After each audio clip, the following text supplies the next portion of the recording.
차별금지법이 시행이 되면 모든 공권력을 장악을 하기 때문에 이제 이것들 노골적으로 하더라도 이제 부모가 자녀를 지킬 수 없는 그런 세상이 만들어지고 있고, 그래서 이번 같은 경우는 트럼프 대선에서 이게 주된 이슈가 됐었고, 그래서 사람들이 분노를 하고.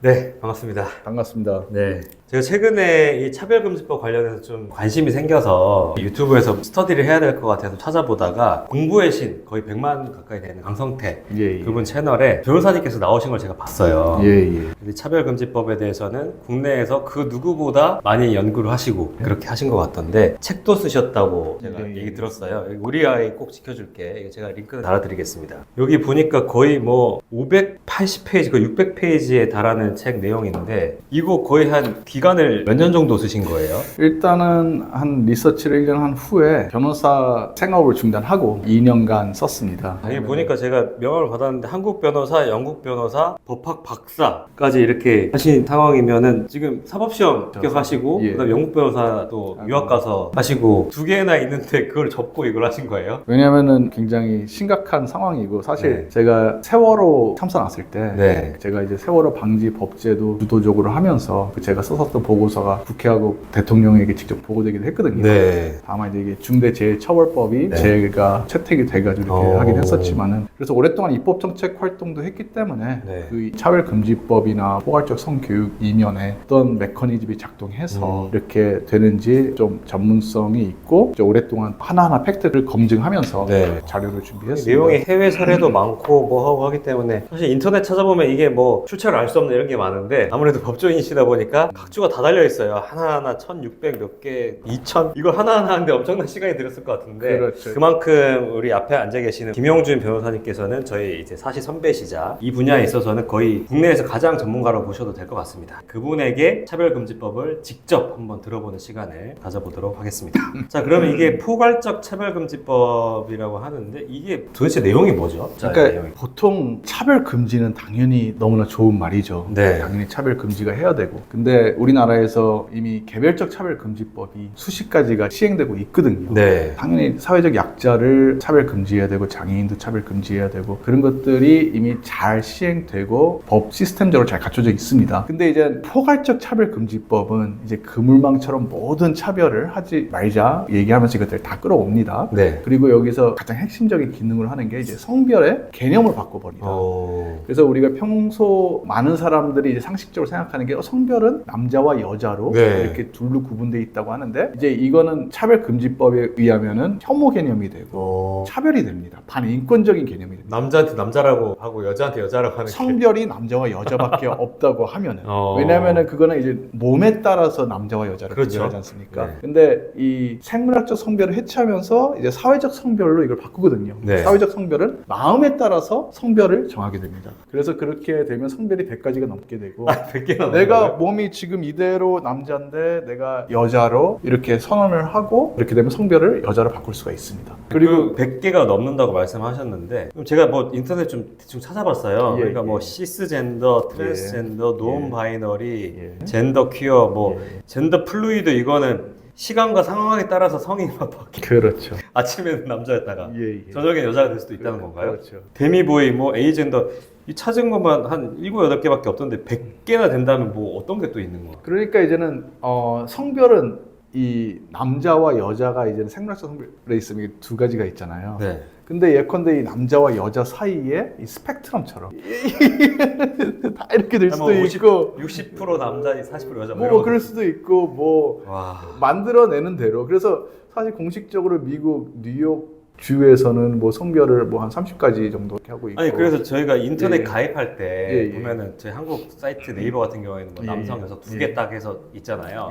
제가 얼핏 봤는데 외국 사이트는 주르륵 나오더라고. 밑에서 막 고르더라고 막 이렇게. 그리고 중간 단계로 이제 남자, 여자, 그다음에 뭐 X 성별 해가지고 그 외의 모든 성별로 이렇게 지칭하기도 하죠. 자, 그러면 이렇게 차별금지법이 도입이 되면 구체적으로 이제 어떻게 우리 삶이 바뀌는지 궁금한데 제가 생각을 한번 해봤을 때는 화장실이 있을 것 같고 그다음에 뭐 목욕탕이나 탈의실 이런 게 있을 것 같은데 이거에 대해서 뭐 어떻게 되나요? 그러니까 이제는 사회적 성별로 바뀌잖아요. 네. 그러면 이제 그 성별이 바뀌면서 모든 법제도가 바뀌게 돼요. 그러면 그 중에서 이제 가장 눈에 띄게 나타나는 게 뭐냐면은 옛날에는 그 생물학적 성별에 의해서 남자 화장실, 여자 화장실이 있고 남자가 여자 화장실 들어가게 돼 있잖아요. 네. 근데 이제는 사회적 성별로 바뀌니까 남자가 여자를 선언을 하고 수술하지 않은 채 여자 화장실로 들어갈 수가 있고 여자 목욕탕으로 들어갈 수가 있게 돼요. 그럼 저도 여자로 선언하겠다. 여자 다시 들어갈 수 있다는 거예요. 그렇죠. 그럼 들어갔는데 여자분이 왜 남자가 들어왔어 이렇게 하면 그게 혐오 발언이 되고 차별 발언이 되는 거예요. 좋은 거 아닌가요?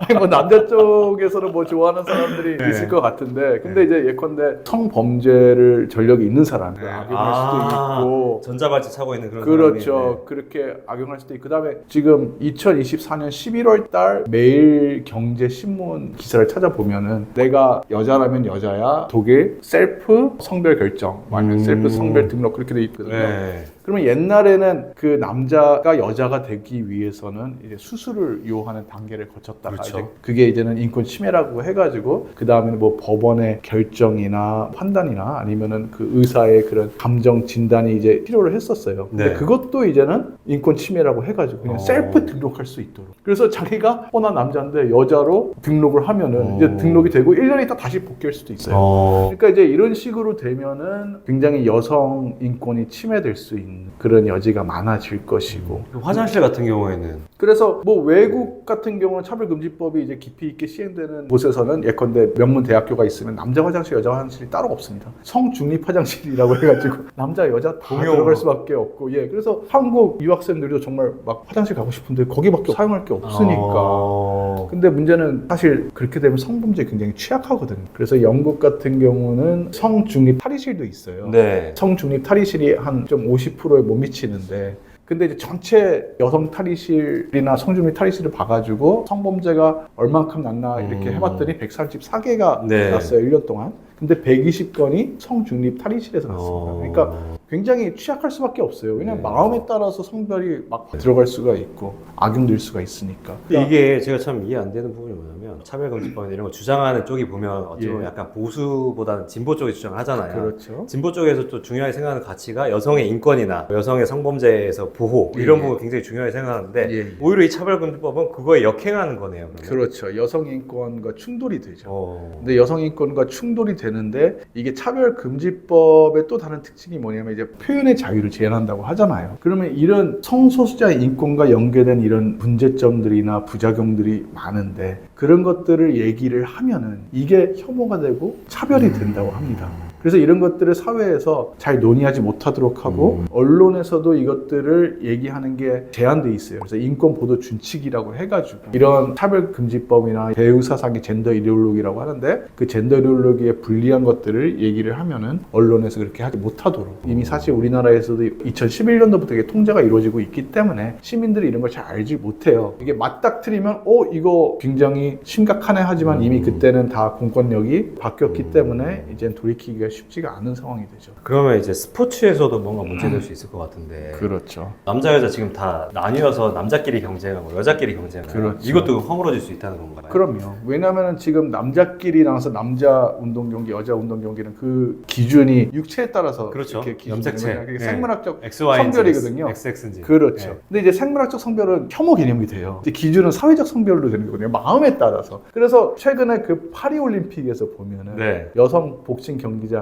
XY 염색체를 가진 생물학적 남성 2명이 이제 출전했는데 다 금메달을 휩쓸었어요. 네. 4년 동안 준비했던 여성 선수는 46초 만에 기권하고. 그러니까 이제는 그 사람들 같은 경우는 정말 4년 피눈물을 흘려가지고 준비했던 거를 포기하는 게 얼마나 마음 아프고 힘들어요. 근데 그게 평등인 거예요. 이게 성평등에 맞는 거죠. 그러니까 우리는 보통 양성평등과 성평등을 똑같다고 생각하는데 완전히 다른 거예요. 양성평등은 이제 헌법적 가치라서 남자와 여자를 구별한 상태에서 네. 평등을 지향하는 거 너무나 중요한 가치죠. 네. 성평등은 남자와 여자의 구분을 없애서 마음에 따라서 그 성별을 정한 다음에 그래서 평등을 하자는 거예요. 그래서 만약에 XY 염색체가 가진 사람이 나 여자로 선언했는데 너 여성 경기장에 출전 못해. 그게 불평등인 거예요. 그러니까 제가 기사를 좀 찾아보니까 링크라는 사람이 예전에 파리 올림픽에서 이제 XY 염색체를 가지고 이제 여자로 출전했던 분인 것 같은데 이분이 올림픽에 출전하기 전에 국제 복싱 협회가 주관한 거기는 여자로 신청했는데 염색체가 다르게 실격이 됐었어요. 그렇죠. 근데 국제 올림픽 위원회 IOC에는 하니까 받아준 거죠. 그렇죠. 여기서 다 휩쓸어 버린. 아니 그럴 거면은 남녀를 아예 안 가리고 그냥 통합해서 해야 되는 거 아닌가요? 복싱이든 뭐 수영이든 축구든 뭐 다 그냥 해야 되는 거 아닌가요? 그러니까 이제는 어떻게 보면 성평등을 엄격하게 그렇게 원칙을 적용하면은 점점 그런 세상으로 가겠죠. 그럼 여자들한테 불리한 거 아니에요? 엄청 불리하죠. 그러니까 여성 인권을 침해하는 영역이 굉장히 많아요. 근데 그게 지금 이상한데 외국 선례들을 보면 그대로 우리나라가 따라갈 미래거든요. 왜냐하면 이게 사상적 뿌리가 똑같기 때문에. 그래서 우리나라가 이제 외국 선례들을 보면 우리나라도 앞으로 저렇게 되겠구나 보게 될 것이고, 다만 우리나라는 이제 중국과 북한의 그 아젠다하고 좀 결합이 돼서 좀 더 심각한 모양새를 나타낼 수가 있죠. 보니까 또 공부의 신 채널에서 나와서 말씀 중에 아빠, 엄마 이 단어도 혐오 발언이 된다. 왜냐하면은 이 생물학적 성별 자체가 혐오 개념이 되는데, 엄마하고 엄마는 뭐예요? 생물학적 여성을 전제로 한 단어고 아빠는 생물학적 남성을 전제로 한 단어죠. 그러니까 이게 혐오 단어가 되는 거예요. 그래서 프랑스에서는 공식 서류에서 아빠, 엄마를 없애버리고 부모 1, 부모 2 그렇게 하고 이제 많은 유럽 국가들 그렇게 시행을 하려고 하고 있고, 시행하는 국가들도 이제 생겨나고 있고, 그래서 이제 엄마, 아빠라는 단어는 이제 어떻게 보면 사회적 성별에 따른 그런 것들을 이제는 포함시키지 못한다고 해가지고 그게 이제 혐오 개념이 되는 거죠. 이런 거에 대해서 지금 언론이나 교육을 다 장악한다 이런 말씀도 있던데, 교육 장악해서 그 부분에 대해서 한번 얘기를 나눠보면요. 먼저 그럼 이게 차별금지법 입법이 돼서 이거를 서구에서는 다 교육을 하고 있겠네요. 그렇죠. 학교나 이런 데서. 그럼 이런 데서는 어떤 식으로 교육을 하나요? 그러니까 이제는 포괄적 성교육이라고 있어요. 인권 교육이라고 해요. 그래서 일단은 사실 포괄적 성교육의 공통된 특징을 보면은 3살부터 5살 아이들에게 조기 성애화 교육뿐만 아니라 이 동성애와 성전환을 미화해서 교육하는 것들이 다 유치원생 애들한테. 그렇죠. 그래서 어릴 때부터 동성애와 성전환을 미화해서 계속 노출을 해요. 그럼 동성애라 하면 남자끼리 남자와 남자끼리 키스하는 것도 아름답고 뭐 하나의 가정 이루는 것도 아름답고, 근데 지금 우리나라에서도 보면은 방송이나 미디어나 드라마 보면은 그런 미화하는 코드가 많죠. 근데 거기서 진짜 뭐 그 어두운 부분을 나타내는 건 하나도 안 보이잖아요. 그게 교육뿐만 아니라 미디어, 언론들 다 그래요. 그러니까 미화해서 나타나는 것만 허용이 되고 그 실체를 알려주는 정보는 알려주지 않아요. 그래서 아이들은 이거를 굉장히 호기심을 갖고 발을 들여놓게 될 가능성이 높고, 근데 이제 거기에 따른 그 어두운 면들이나 그런 것들은 언론에서도 차단하고 표현도 차단하고, 그래서 이걸로 인해서 아이들이 굉장히 삶이 파괴되는 아이들이 많아져요. 그래서 사실 이 배우 사상이 어떤 정치적 목적이 있는데 우리 아이들을 희생시켜가지고 정치적인 목적을 실현하는 그런 메커니즘 작동 원리가 있어요. 아니 저는 약간 예를 들어 한 고등학생 정도 자아가 좀 확립이 되고 그렇죠. 그 정도에서 하는 줄 알았는데 그게 아니라 아예 뭐 그런 게 성립되기 이전 아무도 모르는 아이들한테 동성애도 가르치고 남남 여여 커플 이렇게 할 수 있다 가르치고, 뭐 너가 남자도 될 수 있고 여자도 될 수 있어 이런 거 가르치고 하면은 뭐 남자였던 애도 나 여자 한번 돼보고 싶어, 뭐 치마 입고 다니고 싶어 이런 애도 있을 것 같은데요. 그럼요. 그래서 미국 같은 경우는 2021년도 질병관리본부의 보고서나 아니면 갤럽 조사 같은 걸 해가지고 수십만 명, 수만 명을 그렇게 표본을 해서 조사를 해보면은 고등학생 4명 중에 1명이 자기는 동성애하고 성전환을 한다고 합니다. 근데 그 4명 중에 1명인데 그 중에서 70%는 양성애자, 이성애 하고 동성애 하고, 그러니까 이제 호기심에 발을 들여놓는 거죠. 근데 이제 그 많은 사람들 중에서 이제 남성 같은 경우 동성애를 하면은 전립선이 자극이 되거든요. 그럼 거기에는 굉장한 중독 증상이 있습니다. 그래서 한번 발을 들여놓으면 빠져나오지 못하는 경우가 많거든요. 그래서 이제는 어떻게 보면 그런 특성들 때문에 이제 굉장히 급속하게 퍼지고, 이게 이제 옛날에는 타고났으니까 인종과 똑같다, 인종 차별하면 안 되듯이. 근데 그런 주장을 했지만은 그게 1990년도 연구 논문들이 있었는데 그게 현대 과학이 발달되면서 다 거짓성이 드러났거든요. 그래서 지금 같은 경우는 옛날 권위 있는 학회인 미국 정신의학회는 이건 타고난 거다 얘기했다가 지금은 모르겠다, 선천적인 거 후천적인 거 복합적이다 얘기를 하지만은 현대 과학 결과나 아니면은 지금 뭐 인권 교육이 이렇게 이루어지면 아이들이 폭증하는 그런 것들을 봤을 때 이제 후천적으로 동성애나 성전환에 빠지는 것들이 굉장히 이제 설득력을 얻고 있고 아이들에게 해로운 거는 이견이 없거든요. 그리고 거기서 말씀하셨던 것 중에 성전환 호르몬을 맞게 한다 이런 얘기가 있던데 그건 어떻게? 그렇죠. 그러니까 이제 보통 차별금지법이 시행되기 전에는 네. 동성애가 막 확산하는 사회 제도가 됩니다. 왜냐하면 일단 언론과 교육을 장악을 그렇죠. 합니다. 근데 이제는 차별금지법이 시행이 되면 또 다른 특징이 뭐냐면은 모든 공권력이 차별금지법에 복종하도록 하는 법적 의무가 생깁니다. 그러니까 이제는 뭐 입법, 사법, 행정이 모두 다 사회적 성별로 이렇게 하는 그런 쪽으로 이렇게 하기 때문에 법적 의무가 생기니까 이제 그때는 학교, 그다음에 의료 시스템, 사법부 다 이제 그 아젠다에서 카르텔이 형성이 되면서 아이들에게 이제 성전환을 굉장히 노골적으로 이렇게 가리킵니다. 그래서 예컨대 여자한테 너 어릴 때 너 여자라고 단정하지만 너 남자일 수도 있어, 여자일 수도 있고. 그걸 계속 듣다가 이제 어렸을 때 뭐 엄마 아빠가 이혼하거나 트라우마가 있던 애들은 굉장히 불행하지 않습니까? 네, 너가 이렇게 불행한 이유는 성별 정체성이 잘못됐기 때문에 이거 바꾸면 행복해질 수 있어. 그런 얘기를 학교에서 이제 그런 걸 메시지를 계속 주죠. 그러면 애들이 그걸 들으면 바꾸고 싶다는 생각이 들잖아요. 그러면은 이 성호르몬을 부모 동의 없이 맞을 수 있는 법적 시스템이 이렇게 이루어집니다. 그러니까 뭐 캐나다 같은 데서는 이제는 법으로 부모 동의 없이 병원에서 의사가 스스로 판단 능력이 있다고 이렇게 진단하면 스스로 맞을 수가 있거든요. 그리고 네. 부모가 이거 반대하면은 양육권 박탈되고 그 다음에 위탁 가정에 가가지고 스스로 맞을 수가 있게 되고 그래서 후글랜드라는 사람은 캐나다에서 그렇게 자기 14살 딸이 그런 진단서를 받아가지고 스스로 맞겠다고 하니까 이거 법원에 가처분을 했거든요. 하지 말라고. 그래서 애가 어릴 때부터 트라우마가 있었으니까 심리 감정 좀 해줘라. 이거 트라우마 때문에 이렇게 하는 건데 절대 안 해줍니다. 그리고 이제는 이거 맞도록 타고난 거니까 맞도록 하라고 위탁 가정에서 하고 그 다음에 그 아빠한테는 너 이거 언론에 얘기하면은 법적 모독죄로 이렇게 할 거야. 시스템이 그렇게 언론에 얘기해야지 이게 사람들이 이렇게 같이 뭐 할 수 있지 않습니까? 얘기하면 법적 모독죄에서 얘기했습니다. 그래서 감옥 갔습니다. 그러니까 이게 실제 사례이고 이렇게 되면은 사람들이 분노할 거지 않습니까? 근데 이제는 차별금지법이 시행되기 전에는 이런 것들이 가시화되진 않죠. 차별금지법이 시행이 되면 모든 공권력을 장악을 하기 때문에 이제 이것들 노골적으로 하더라도 이제 부모가 자녀를 지킬 수 없는 그런 세상이 만들어지고 있고 그래서 이번 같은 경우는 트럼프 대선에서 이게 주된 이슈가 됐었고 그래서 사람들이 분노를 하고 그리고 일론 머스크도 그렇죠. 트럼프 쪽으로 붙은 것 중에 하나가 그 주된 얘기가 있더라고요. 이유였죠. 자신의 아들이 성전환을 해서 나는 아들을 잃었다 막 이렇게 얘기를 하는 게 있더라고요. 그렇게 성전환을 해서 행복해지면 모르겠는데 네. 차별금지법을 가장 먼저 시행된 국가가 네덜란드거든요. 근데 거기서 그 연구를 했어요. 차별금지법이 오랫동안 시행되면 이제 점점 성소수자에게 특혜를 주고 뭐 이렇게 굉장히 우선시하는 그런 사회가 되지 않습니까? 그래서 정부 데이터로 50년 동안 연구를 한 결과 성소수자의 그 살충동이나 우울증이나 그런 것들이 유의미하게 변하지가 않아요. 그러니까 딱 하면 어릴 때부터 주입하면 결과가 뭐냐? 아이들은 폭증해요. 근데 그 폭증한 아이들은 자살률이 20배가 높아져요. 그러니까 이제 그걸 원동력으로 해가지고 정치적 목적을 위해서 사회를 변화를 시켜요. 그리고 이제 핑계는 뭐냐? 사회가 차별해서 이렇게 죽는다. 이렇게 애들이 불행해지는 거다. 사회 차별하지 마라. 그러니까 차별금지법 더 세게 해야 된다. 그래서 또 바꾸고.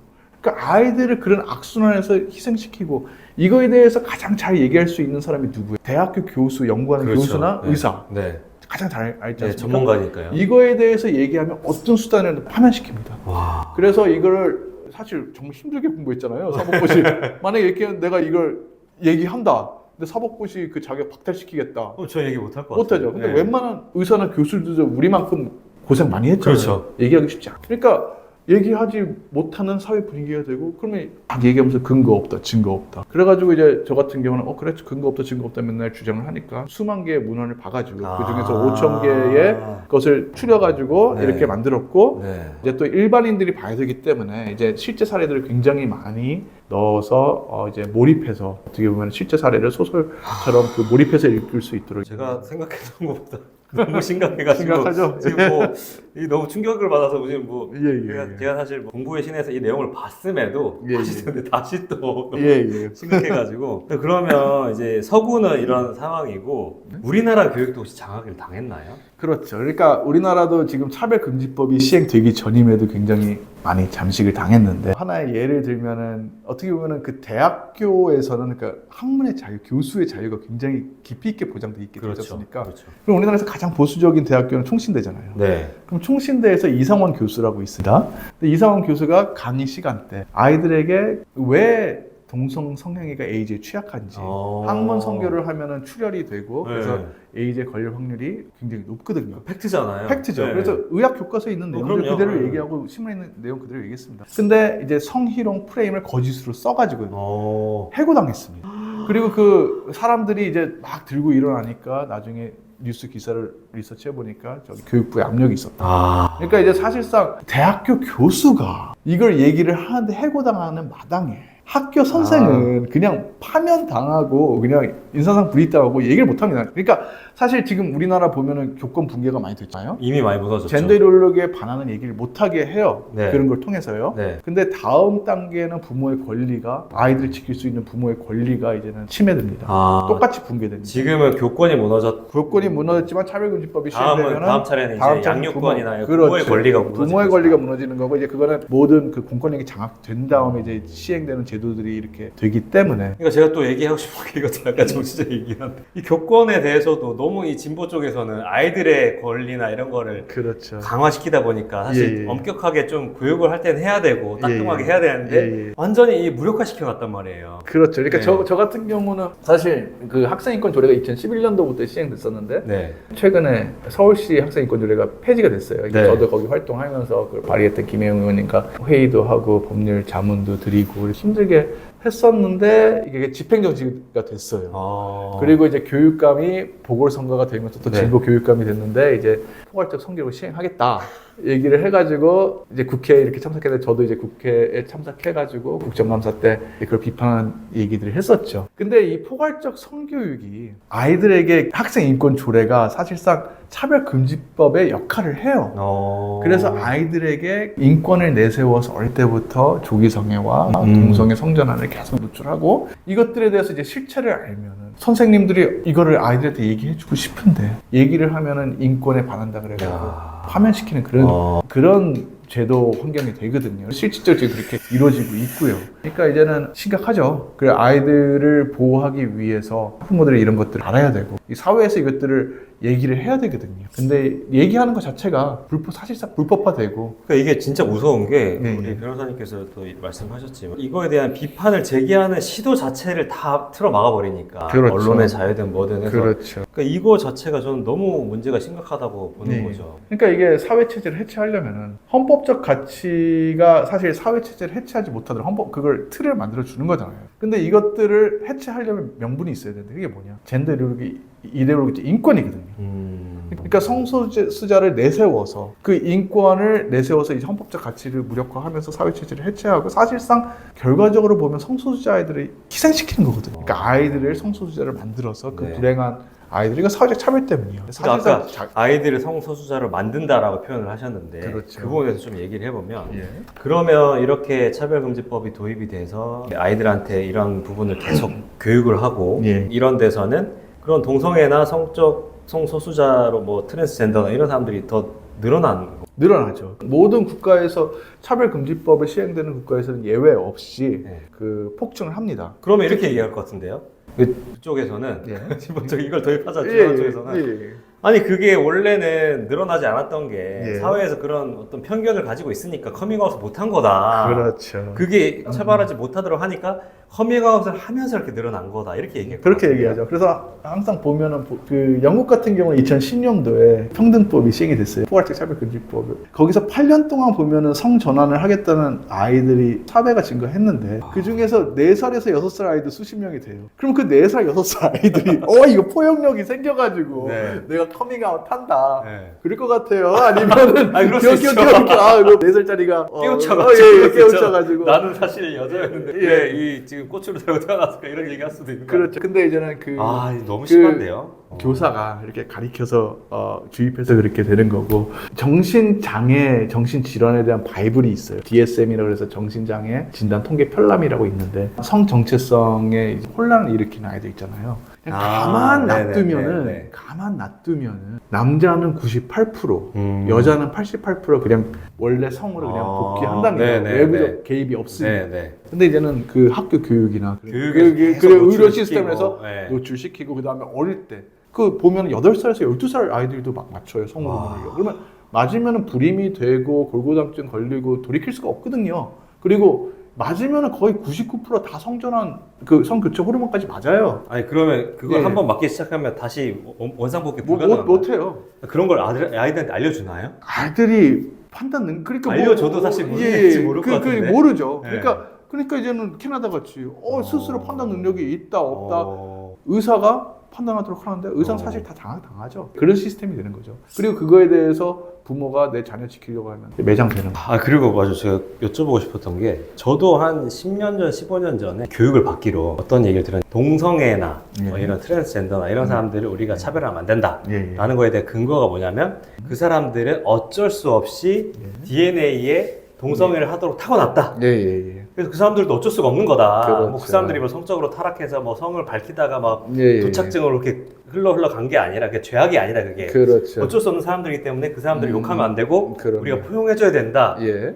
그 주장에 대해서 어떻게 생각하세요? 그러니까 이제는 그게 다 1990년도 논문에서 유전자뿐만 아니라 그 일란성 쌍둥이 뇌 구조나 아니면 호르몬 여러 가지 근거를 해가지고 타고난 거다 어쩔 수 네. 없는 거다 마치 왼손잡이 같다 네네네 그 얘기 많이 듣잖아요. 네. 그런 거 아닌가요? 현대과학 다 뻥으로 하고 있어요. 어떻게 되느냐 이제 그냥 비교를 해보면은 왼손잡이는 임신 18주 만에 왼손잡이인지 아닌지 알 수가 있어요. DNA가 있나요? 예, 그러니까 이제 이미 현대가 얼마나 발전돼 있어요. 알 수가 있어요. 네. 자, 우울증이나 알코올 중독 걸렸다. 선천적인 것 같아요? 후천적인 것 같아요? 후천적이죠. 후천적 같은 느낌이 들죠? 네. 근데 우울증과 관련된 유전인자 변이 특정이 되는데 153개가 특정이 돼요. 그것도 예. 선천적인 부분이 그러니까 영향을 받는 유전자예요. 알코올 중독도 29개의 유전자 변이가 특정이 돼요. 자, 그러면 그래서 동성애 같은 경우는 정말 뚜렷한 특질이 있잖아요. 그러면 타고났으면은 그냥 나타나겠죠. 네. 그래서 47만 명을 대상으로 게놈 연구를 했어요. 네.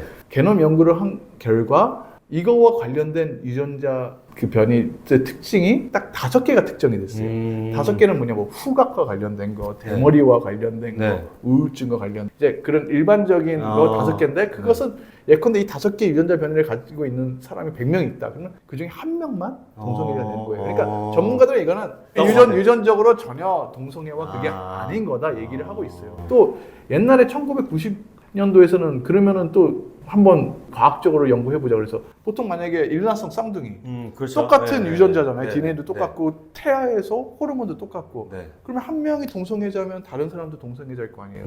그럼 딱 그때 연구했을 때 그렇죠. DNA 똑같으니까. 그때는 뭐 한 10명 중에 5명은 똑같이 뭐 일란성 해다 그렇게 얘기를 해가지고 애들 다 표본 조작이었어요. 그래서 이제 지금은 워낙 이 현대과학이 발달이 되고 표본이 뭐 수십만 명이 되니까 이제 조작하기 어렵잖아요. 그러면은 이제 지금은 어떻게 나오냐? 10명 중에 9명은 틀려요. 동성애자 이상이라도 아니고. 그러니까 10%. 근데 이제는 10명 중에 한 쌍만 동성애자인데 그거는 이제 사실상 그 가정 환경이죠. 자기 형제 자매가 이렇게 하니까 따라서 하는 거죠.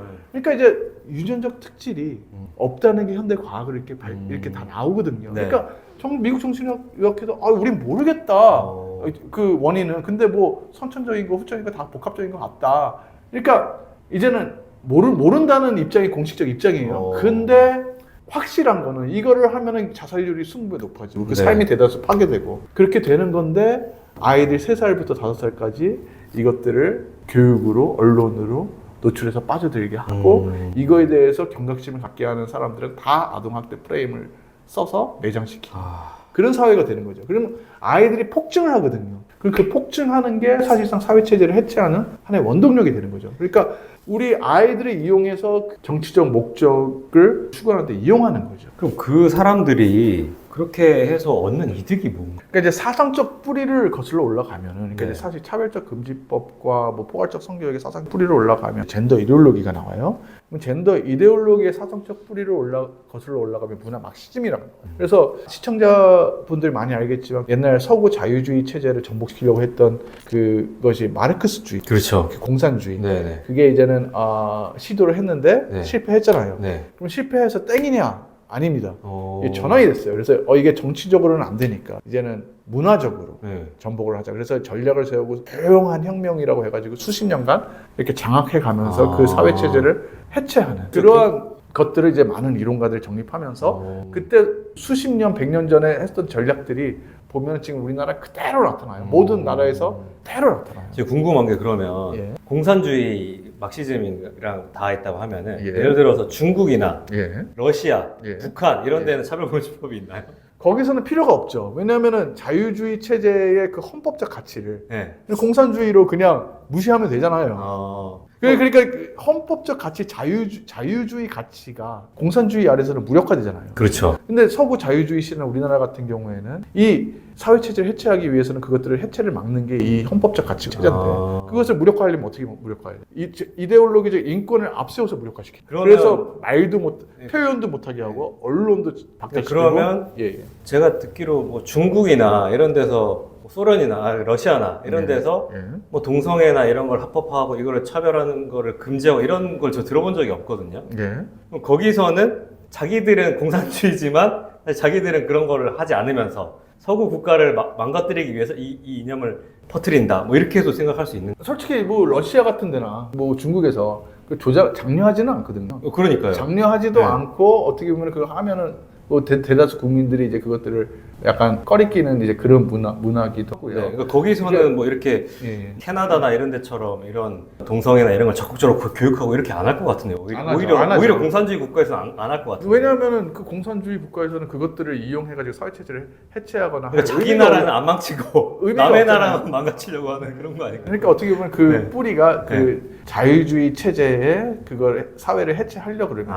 그 자유주의 가치를 무력화시켜야 되고 네. 그 무력화시키려는 대의 명분이 필요한 거고 아. 그 대의 명분이 어떻게 보면 동성애나 뭐 그것들을 한 인권 그리고 그 인권을 통해서 그 인권이 내세우면 사실 뭐 표현도 못하고 그러니까 검증도 못하고 언론도 얘기 못하고 막 동성애하고 하면 네. 총살시키는 거 아니에요?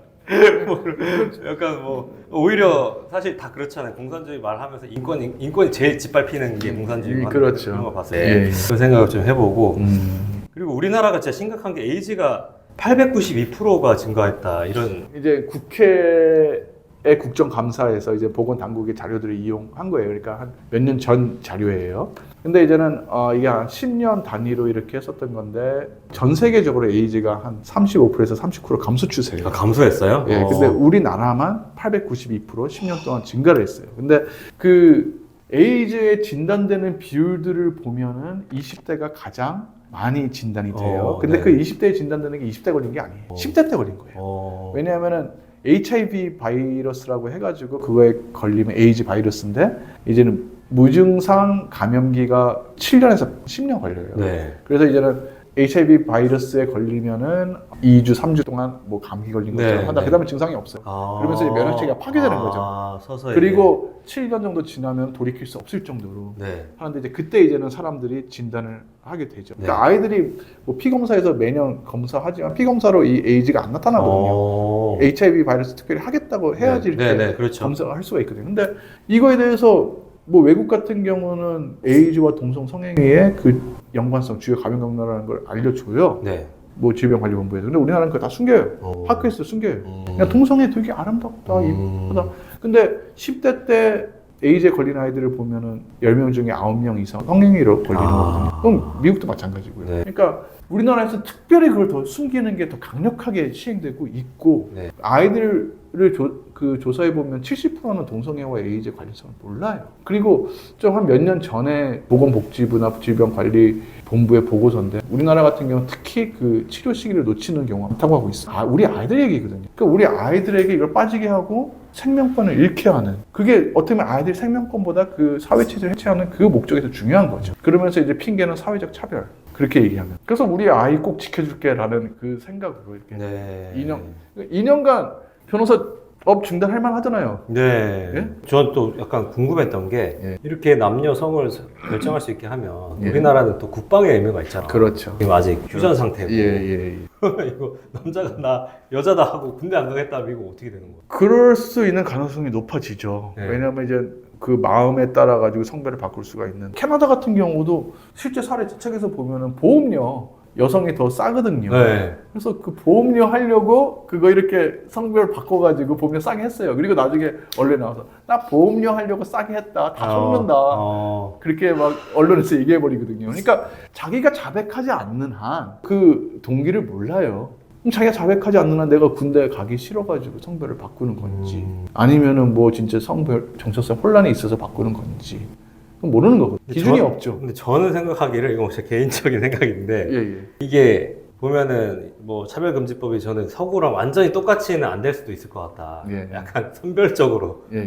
남자들한테 좀 불리하게. 예. 왜냐면 이런 걸 안 받아줄 거 아니에요. 저는 안 받아줄 것 같은데 이런 주장을 또 안 받아주면서 다른 거는 차별금지법 다 적용해서 하게 하는 뭐 이렇게 되지 않을까 뭐 이렇게 또 생각을 해봤는데. 뭐 지금 대선에서 의무징병제 그 폐지한다, 뭐 무병제로 한다, 뭐 그러고 있으니까 뭐.